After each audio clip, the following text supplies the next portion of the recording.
नमस्कार, एक बार फिर से आप सभी का स्वागत है। मैं हूं आपके साथ क्षितिज अरोड़ा और अनस्क्रिप्टेड विद के देखना शुरू कर चुके हैं आप। कल दिल्ली से एक चौंकाने वाला वीडियो सामने आया जिसमें उत्तर पूर्वी दिल्ली के प्रत्याशी कांग्रेस पार्टी के कन्हैया कुमार को कोई थप्पड़ जड़ता हुआ दिखाई दिया। उसने कन्हैया कुमार के ऊपर हमला करने की कोशिश की। कई भीड़ में माला पहनाते हुए कन्हैया कुमार के ऊपर ये हमला किया गया। उसके बाद उन लोगों ने एक वीडियो अपना जारी किया जहां पर भीड़ ने उन्हें रोक दिया था हालांकि आगे बढ़ने से, लेकिन कन्हैया कुमार को तक वो पहुंचने में सफल रहे। अनुराग हमारे साथ मौजूद है, मेरे साथी अनुराग, बहुत स्वागत आपका। धन्यवाद, बहुत बहुत। अनुराग, कन्हैया कुमार के ऊपर ये जो हमला था, क्या ये सुनियोजित साजिश थी? क्या मतलब उन लोगों ने वीडियो भी जारी किया कि हम भारत माता की गाली देने वाले को कभी नहीं छोड़ेंगे? देखिए, जब भी कोई व्यक्ति अपने लोकसभा के चुनाव की बात करे या फिर विधानसभा के चुनाव की बात करे तो जब भी प्रचार करता है तो इस प्रकार की घटनाएं अक्सर सामने आती हैं। लोग क्योंकि कहीं ना कहीं जनता में एक नाराजगी भी होती है और कई शरारती तत्व ऐसे होते हैं जो उस भीड़ का हिस्सा बनकर माला पहनाने के चक्कर में आपके गले में माला डालकर आपके साथ कुछ भी कर सकते हैं। तो कहीं ना कहीं इसमें कहीं सुरक्षा की भी कमी थी, कहीं ना कहीं उनके आसपास शायद उतना सुरक्षा घेरा नहीं था कि जो उनको पहुंचने से रोक पाए, परंतु जो उनके आसपास खड़े हुए लोग थे कन्हैया कुमार के, तो उन्होंने उनका बीच बचाव कर दिया और उन्होंने जैसे माला पहनाई उस व्यक्ति ने और उन कन्हैया कुमार को थप्पड़ जड़ने की कोशिश की तो जनता ने, आसपास के लोगों ने उसे पकड़ दिया। परंतु कहीं ना कहीं ये नाराजगी तब होती अगर जनता काफ़ी लोग इकट्ठे होकर उसका विरोध करते। परंतु ये सुनियोजित साजिश थी। जिस प्रकार एक व्यक्ति प्री प्लान कह सकते हैं, हम पहले से ही सुनिश्चित था कि उन्होंने प्लान बनाया होगा कि कन्हैया कुमार इस समय यहाँ मौजूद होंगे तो हमारा प्लान होगा कि इस प्रकार हम उनका गले में माला डालें तो ये काम हम वहाँ कर सकते हैं। इस प्रकार की घटना पहले ही कन्हैया कुमार का बहुत तमाम नेताओं के साथ देखने को मिल चुकी है। कहीं ना कहीं नेता ये नहीं चाहते कि हम जनता से दूर रहें। जब चुनाव का दौर आता तो कहीं ना कहीं जनता को दिखाना चाहते हैं कि हम आपके बीच में से उठ के आए हैं और आपके बच्चों जैसे हैं बिल्कुल। तभी तो वो जब गले में माला डालती है ना, तो आपने तमाम ऐसे बड़े पार्टी के नेता को देखा हो, कभी भी गले में सीधी माला नहीं डलवाते, वो माला को ऐसे हाथ से पकड़ लेते हैं। उन्हें पता होता है कि सामने वाला का मकसद क्या हो, क्या पता उस मकसद में कोई ऐसी हो आपके गले में माला डाले और एक आपके मुंह पे बजा दे। तो मतलब उस व्यक्ति की कितनी जो ये कहें हम विचारधारा हमने देखा जाए तो कन्हैया कुमार की कोई ऐसी खास सुरक्षा भी नहीं थी वहाँ पर, और वो व्यक्ति उनके बिल्कुल नज़दीक तक पहुँचा। इतनी भीड़ में वहाँ पर पूरी मीडिया मौजूद थी। इतनी हिम्मत उसमें कहाँ से आई कि वो कन्हैया कुमार जो कि एक प्रत्याशी हैं कांग्रेस पार्टी के लोकसभा के लिए, तो उसमें इतनी हिम्मत कहाँ से आई? कैसे लोग ये मतलब एकदम हमला करने के लिए उतारू रहते हैं? देखिए, सब अपने विचार का खेल है, अपने मकसद का खेल है। कन्हैया कुमार तो महज एक आम प्रत्याशी है कांग्रेस पार्टी के उत्तर पूर्वी लोकसभा सीट से दिल्ली के। अरविंद केजरीवाल जब दिल्ली के मुख्यमंत्री थे, वर्तमान में मुख्यमंत्री, उनको किस प्रकार थप्पड़ जड़े गए। सरेआम जीप के ऊपर चढ़ के अरविंद केजरीवाल के मुंह पे स्याही फेंक दी जाती है। आप कल्पना कीजिए, अरविंद केजरीवाल मुख्यमंत्री को उसकी कितनी सिक्योरिटी है। फिर दिल्ली पुलिस यही कहती है कि अरविंद के बारे में मुझे सिक्योरिटी की जरूरत नहीं, सिक्योरिटी होती मैं तो ऐसे घूमूंगा, मेट्रो में घूमूंगा। कैसे घूम लोगे आप? दिल्ली के मुख्यमंत्री हैं, कैसे घूम लोगे मेट्रो में? कोई ना कोई आपको, आप मेट्रो से जा रहे हो, अंदर जाके समेट देगा। आप कल्पना कीजिए। तो दिल्ली पुलिस भी पहले उन्हें इससे अवगत करा चुके कि एक मुख्यमंत्री की सुरक्षा बेहद जरूरी है। कहीं ना कहीं नेता जनता से जुड़ने के चक्कर में, उस मतलब दूरी को मिटाने के चक्कर में, चुनाव आता जब ये दूरी मिटती है, वैसे चुनाव के पहले नहीं मिलते ये ना किसी के गले में माला डलवाते जब गली गली जाते हैं, जब चुनाव आता है।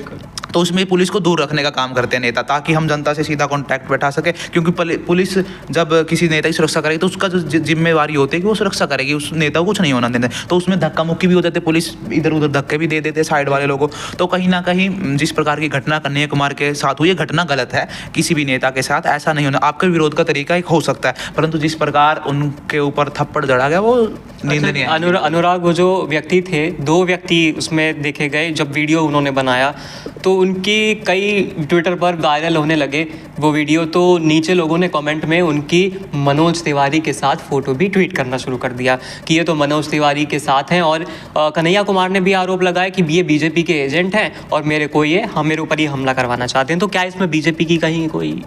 देखिए, किसी भी पार्टी जब चुनाव प्रचार में उतरती है तो आरोप प्रत्यारोप का दौर जारी होता है। अब कांग्रेस वालों ने यहाँ इन्हें कन्हैया कुमार ने बता दिया कि भाजपा के हैं। हम नहीं जानते कि भाजपा के वो तो व्यक्ति कोई ना कोई व्यक्ति किसी संगठन से तो जरूर जुड़ा होता है। पर्दे के पीछे जब आप उसकी जांच करें तो आपको पता लगा। इसी प्रकार जिस प्रकार हरियाणा के अंदर जजपा व भाजपा के नेता का विरोध हो रहा है, तो जहाँ वो गाँव में जाते हैं तो किसान उनका विरोध करते हैं, तो भाजपा और जजपा के नेता उन्हें कांग्रेस का बता दें कि तो कांग्रेस के कार्यकर्ता है। ये तो ठीक है ना, ये प्लान बना रखा है। अगर हमारा कोई विरोध होगा किसी पार्टी का तो कांग्रेस वाले ने किया। लेकिन जब हम वहाँ पे वो विरोध प्रदर्शन देखते हैं तो ऐसा हिंसक प्रदर्शन नहीं होता है।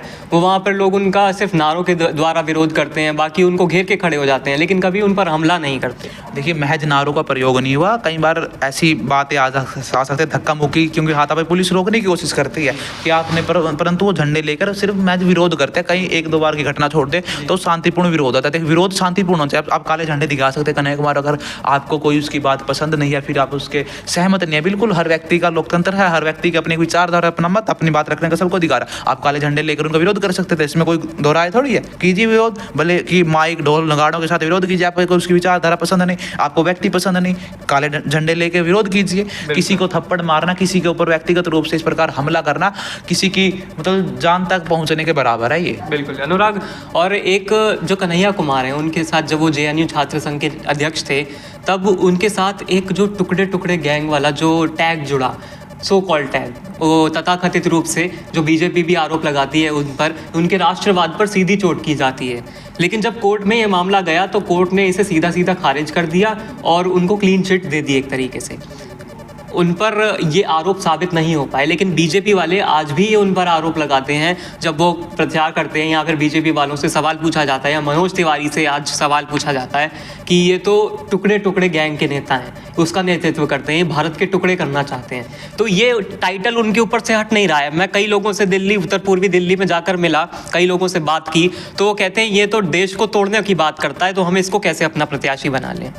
देखिए, जब भी व्यक्ति राजनीति में जाता तो कहीं ना कहीं ऐसी घटना उसके जीवन में पहले घटित होती हैं जो उसका पीछा नहीं छोड़ती, और कहते हैं कि भविष्य भले ही आपका कैसा सुनहरा हो, परंतु आपका जो भूतकाल है वो हमेशा आपके साथ चलता जाएगा। कन्हैया कुमार का जो भविष्य भी अपने चरम सीमा पर, राजनीति के चरम उस पर पद पर बैठे हुए हैं, वो उनकी एक अपनी फैन फॉलोइंग है, परंतु जो जेएनयू वाली घटनाक्रम है, उनके साथ जो टुकड़े टुकड़े गैंग का जो टाइटल जुड़ चुका, वो भले ही वो कोर्ट में साबित नहीं हो पाया, कोर्ट से में उनके ऊपर आरोप साबित नहीं हो पाए, वो वहाँ से नहीं तय कर पाए कि ये वही है, इन्होंने ये बोला, परंतु जनता के मन में, हम उनके विरोधियों की बात करें या फिर भाजपा की बात करें, तो भाजपा ने एक बिल्कुल परसेप्शन जनता के मन में तय कर दिया कि ये वही हैं जो देश के टुकड़े करना चाहते हैं। और मेरा मानना है कि कन्हैया कुमार जब तक अपनी राजनीति करेंगे, ये टाइटल उनके पास जब राजनीति में कुछ भी होगा तो उनके साथ जुड़ता हुआ नजर आएगा, क्योंकि भले ही जनता बिल्कुल एक चीज़, जो घटना अपने पीक पे चले जाते हैं, उसका प्रभाव जनता पर बहुत पड़ता है। कोर्ट के फैसले आज पता नहीं कितने लोगों ने पढ़ा, उस केस के बारे में कितने लोग जानते हैं, सिर्फ क्लिप पे देखकर लोगों ने उसे वो मान रखा, क्योंकि सोशल मीडिया की ताकत इतनी है कि किसी व्यक्ति की छवि को गिराने का कितना काम कर सकती है। इससे बेहतर उदाहरण, राहुल गांधी से बेहतर उदाहरण इस चीज़ का कोई नहीं है। जिस प्रकार राहुल गांधी को पप्पू साबित कर दिया गया सोशल मीडिया के माध्यम से,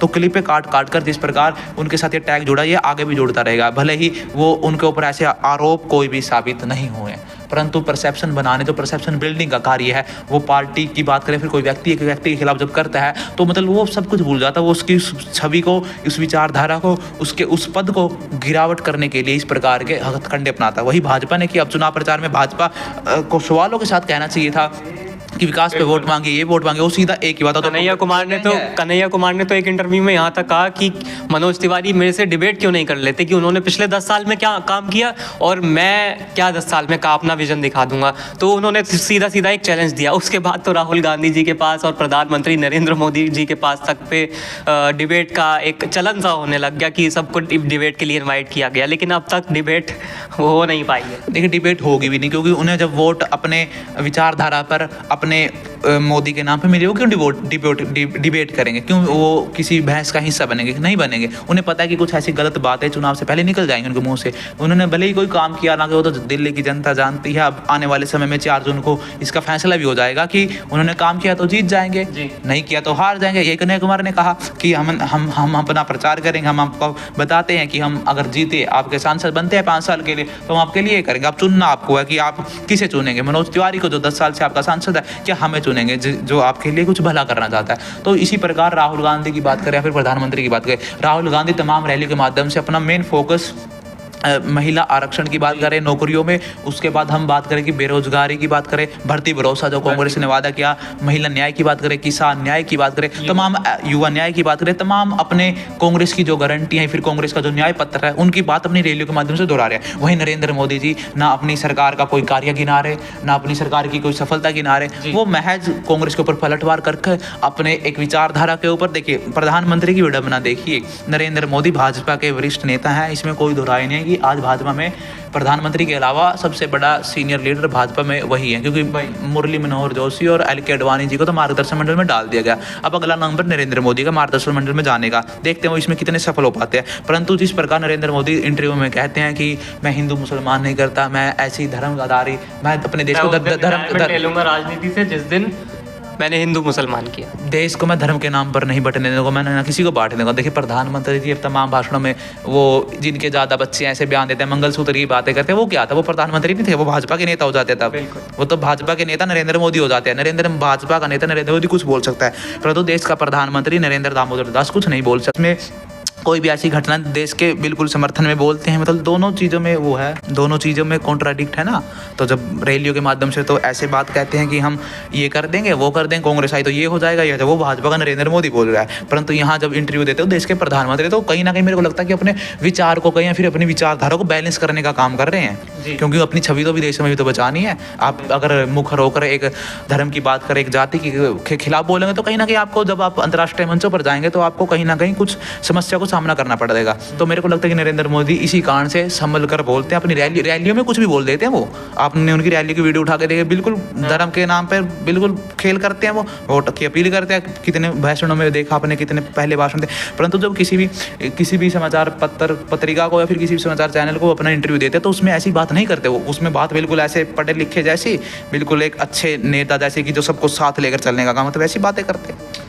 तो अनुराग, बहुत शुक्रिया आज के लिए। हमारे लोकतंत्र में हिंसा की जगह नहीं है, विरोध प्रदर्शन की जगह तो ज़रूर है, लेकिन किसी भी नेता या किसी भी इंसान के साथ इस लोकतंत्र में कोई हिंसा की जगह नहीं होनी चाहिए। विरोध प्रदर्शन अपने आप में बहुत बड़ी चीज़ है, होना चाहिए, ज़रूर है।